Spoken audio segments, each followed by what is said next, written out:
چراغ ہوا میں کیسے کھڑا ہو سکتا ہے؟ جب میں بات کہتا ہوں نا کہ دین اور مذہب جو ہے نا یہ عقل مند لوگوں کے لیے ہے، میں سچ کہہ رہا ہوں آپ سے۔ اس نے اس پہ کوئی ریئیکشن نہیں کیا، انہوں نے اس سے فائدہ حاصل کیا، گھر تک چلے گئے، پھر صبح روشنی میں آئے رسول کے پاس، پھر کہنے لگے کہ یا رسول اللہ کو رات کو چراغوں نے گھر پہنچا دیا تھا۔ This is not paranormal, this is normal. پھر اللہ کے رسول کیا کہتے ہیں کہ ہاں یار وہ ٹھیک ہے، لیکن ذرا گھر جلدی چلے جایا کرو، فرشتوں کو تمہارا انتظار کرنا پڑتا ہے، فرشتوں کو تمہارا انتظار کرنا پڑتا ہے، ذرا جلد چلے جایا کرو۔ وہی صحابی تھے نا جنہوں نے کہا کہ رسول اللہ میں تلاوت کر رہا تھا تو میں نے بادلوں میں دیکھا تو وہاں پہ مجھے بادلوں میں تیرتے ہوئے چراغ نظر آئے۔ گھوڑے کے پاس ان کا بچہ بیٹھا کھڑا کھیل رہا تھا تو گھوڑا ہی ہنانے لگ جاتا تھا، تو انہوں نے تلاوت کو ختم کر دیا، بچے کو اٹھا لیا کہ گھوڑے کے پاؤں کے نیچے نہ جائے، تلاوت ختم کر دی۔ صبح رسول کو جا کے بتایا کہ مجھے چراغ نظر آ رہے تھے۔ کہتے ہیں اگر تو صبح تک یہ تلاوت کرتا رہتا تو خدا کی قسم سارا مدینہ فرشتوں کو دیکھ لیتا۔ جب تو زمین پہ اللہ کا ذکر کرتا ہے، آسمانوں پہ اللہ تیرا ذکر کرتا ہے، اور فرشتے زمین پہ اترتے ہیں کہ کون ہے وہ شخص جو اللہ کا ذکر کر رہا ہے، جس کا ذکر اللہ آسمانوں پہ کرتا ہے۔ کون سی پیرانارمل ہوگی ہمارے لیے؟ ہمارے لیے تو کتنی نارمل بات ہے یہ کہ ہم اللہ کا ذکر کریں اور فرشتے ہمارے پاس آ کے بیٹھ کے سن رہے ہوں کہ ہم اللہ کا ذکر کر رہے ہیں۔ حضرت عزیر تھے نا، وہ ذرا پہلے کا واقعہ ہے، ان کو بھی نہیں یقین آتا تھا کہ خدا جو ہے وہ چیزوں کو اپنے ہاتھ سے کر سکتا ہے۔ کہا اللہ میاں ذرا سمجھا تو صحیح، تو وقت کو کیسے گزار سکتا ہے؟ پھر خدا نے کہا تو سو جا۔ پھر ان کے پاس کھانا تازہ تھا، گدا جو تھا وہ کافی وقت میں گزرا گیا۔ اب یہ حضرت عزیر جب اٹھے تو ان کو پوچھا نا اللہ نے کہ کتنا وقت گزرا؟ ان کو اندازہ کتنا تھا؟ دن یا 2 دن یا آدھا دن؟ بس ایک مرلہ ہی جگہ ہوگی نا، وہ 50 فٹ ہی جگہ ہوگی نا، کتنی جگہ ہوگی جس پہ خدا نے 3 وقت گزارے؟ خواتین حضرات، کچھ لوگوں کے اللہ زندہ ہوتے ہیں۔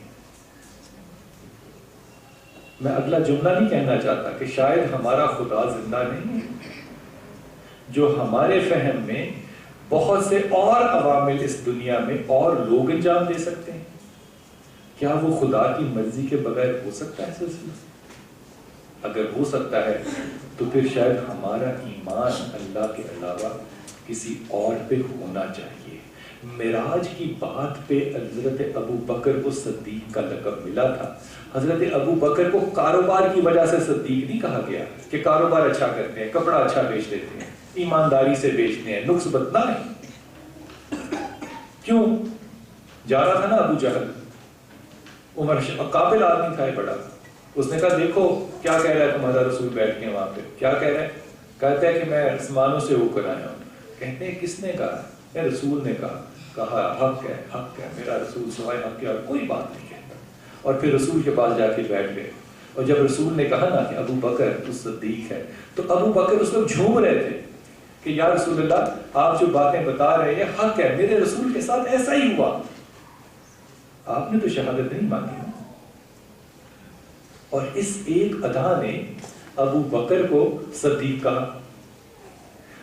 میں نہیں کہتا کہ عمر بہادر نہیں ہے، میں نہیں کہتا کہ عثمان بہادر نہیں ہے، علی مرتضیٰ بہت بہادر ہے، لیکن صدیق کا لفظ آئے گا تو ابو بکر نہ تلوار اٹھائی نہ فیصلہ کیا، کہا کیا؟ یا رسول اللہ آپ کہہ رہے ہیں نا یہ حق ہے، یہ سچ ہے۔ اس سے بڑا ما بعد الطبیعات خواتین حضرات جو ہمارے مذہب میں، ہمارے دین میں، ہمارے ایمان کا حصہ ہے معراج، اس سے بڑا تو کوئی اور ما بعد الطبیعات اس کائنات میں نہیں ہے، بلکہ ما بعد الطبیعات کا بھی ایک ما بعد الطبیعات ہے۔ کتنی عجیب بات ہے، آخری 2 جملے کہتا ہوں، کتنی عجیب بات ہے کہ وہ شخص جو جنگل کے سامنے کھڑا ہو کے کہتا ہے نا جانوروں کو واسطہ کیا دیتا ہے؟ واسطہ دیا نا اس نے. کیا واسطہ دیا؟ کہ ہم صحابہ رسول ہیں. بس ہم بھی تو امت رسول ہیں. ہم بھی تو واسطہ دے سکتے ہیں نا جانوروں کو. دنیا کے جانوروں کو تو دے ہی سکتے ہیں نا کہ ہم بھی صحابہ رسول نہیں, ہم امت رسول تو ہیں. اور ہم تجھے امت رسول ہونے کے واسطے سے یہ حکم دیتے ہیں کہ تم اس جنگل کو خالی کر دو.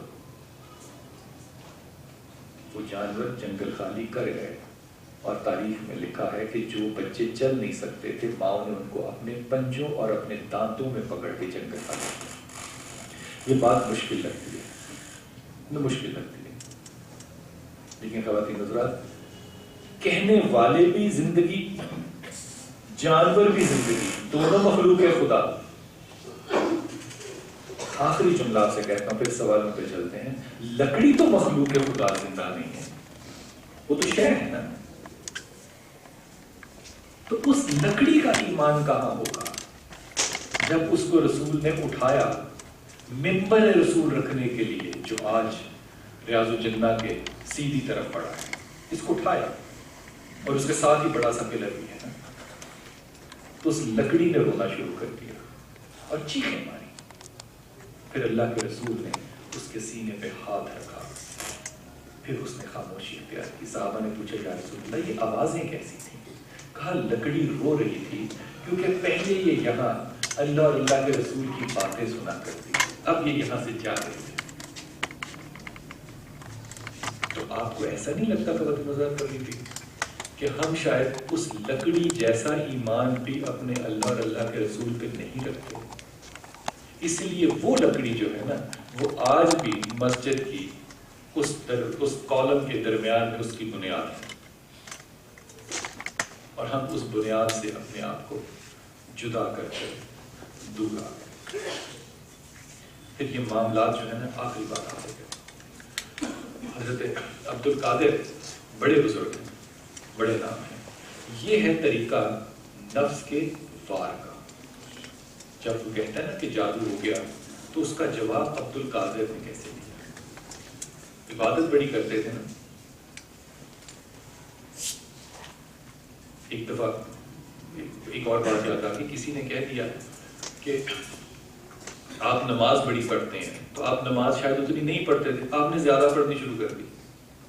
تو لوگوں نے پوچھا عبد القادر سے کہ آپ نے کیوں زیادہ پڑھنی شروع کر دی؟ انہوں نے کہا کہ میں کسی شخص کے گمان کو بدگمانی سے نہیں کرنا چاہتا. میں یہ نہیں چاہتا کہ لوگ میرے بارے میں گمان رکھیں جو میں نہیں ہوں. تو اس کا گمان ہے کہ میں بڑی نماز پڑھتا ہوں, میں پڑھنے لگ جاؤں, نہیں پڑھ رہا. تو فرشتہ آیا نا صبح, فرشتہ تو نہیں شیطان آیا صبح بزرگ کی حالت میں, کہا کہ تجھے اللہ تعالیٰ نے نمازیں جو ہیں وہ تیرے کردار اور تیرے علم کی وجہ سے معاف فرما دی. آئے نا ہمارے پاس, ہم تو بٹھا لیں اس کو کہ ماشاءاللہ اللہ نے پھر پہچان دیا نا مجھے, میری عبادت اللہ تک گئی نا پہنچ, آؤ ٹھیک ہے, دیکھا میری تہجدیں کام آئی. انہوں نے کہا لا حول ولا قوت الا باللہ, جو چیزیں پیغمبروں کو معاف نہیں ہوئی, بدبخت شیطان وہ مجھ جیسے کو معاف کیسے ہو سکتی ہیں؟ یہ بالکل کوئی بات نہیں ہے. عبد القادر کو یہی کہنا چاہیے تھا, عبد القادر رحمان کو یہی کہنا چاہیے تھا. بعد وار اس کے بعد کا ہے, وار اس کے بعد ہے. پلٹ کے کہتا ہے عبد القادر آج تجھے تیرا علم بچا گیا. یہ وار زیادہ سفسٹیکیٹڈ ہے. عبد القادر کہتے ہیں نہیں بدبخت, مجھے میرا علم نہیں, مجھے اللہ کی رحمت بچا گئی.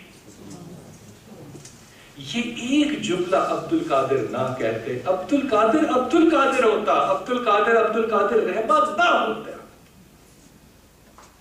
یہ سبمیشن ہے اس مذہب کو جس کی ابتدا جو ہے اور انتہا جو ہے وہ اللہ کا خواب ہے جس میں میں اور آپ بیٹھے ہیں. اگر یہ میرا رسول سچا ہے, جو سچا ہے, تو خواتین حضرات ہم اس وقت خواب کی حالت میں ہے نا, ہم خواب کی حالت میں, لیکن ہم تو نہیں سمجھتے کہ ہم خواب کی حالت میں. صرف تصور یہ کر لیجئے کہ خواب ہے کس کا. اگر تو یہ میرا خواب ہے تو پھر میں اپنے خواب پہ قادر نہیں ہوں. اگر یہ خدا کا خواب ہے تو پھر خدا کا خواب، خدا کی قدرت اس پہ قادر ہے. خدا جب چاہے اپنے خواب کو بدل سکتا ہے، جو چاہے اپنے خواب میں دیکھ سکتا ہے. اس لیے خدا کے لیے مقدر بدلنا اتنا ہی آسان ہے جتنا میرے اور آپ کے لیے خواب کو بدلنا آسان ہے. جو چاہے تصور کر لو. میں بھی تو وہی کر سکتا ہوں جو خدا کرتا ہے. خدا کیا کرتا ہے؟ کائناتیں بناتا ہے نا، کہتا ہو جاتا ہے. میں بھی اپنے خیال میں جو کائنات چاہے بنا سکتا ہوں. صرف فرق ایک بال برابر کا میرے اور میرے اللہ میں رہ جاتا ہے. بال برابر کا. وہ جو کہتا ہے وہ ہو جاتا ہے، میں جو کہتا ہوں وہ خیال رہتا ہے. بس وہ کن کہتا ہے وہ ہونے لگتا ہے. اتنا ہی فرق ہے نا. یہ وہ تکبر ہے جو اللہ نے اس شیطان کے اندر ڈالا تھا اور پھر اس کے برابر نفس کو قائم کر دیا. ہمارے ہاں جو گرے پڑے لوگ بھی تھے نا زمانے میں، گرے پڑے لوگ بھی، ان کا ایمان بھی شاید اتنا تگڑا تھا کہ ان لوگوں نے اپنے ایمان کی بنیاد پہ ظلم بھی بڑے کیے، جنگیں بھی بڑی کی، لیکن جب فیصلہ کرنے کا وقت آتا تھا نا اس وقت فیصلہ اٹل کرتے تھے. وہ ہرمزان تھا، ایک پرشین کنگ تھا. اس نے بڑے صحابہ کو مارا تھا اور اس نے ان صحابہ کو بھی مارا تھا اور چن چن کے مارتا تھا. عقل مند آدمی تھا بڑا، جو حافظ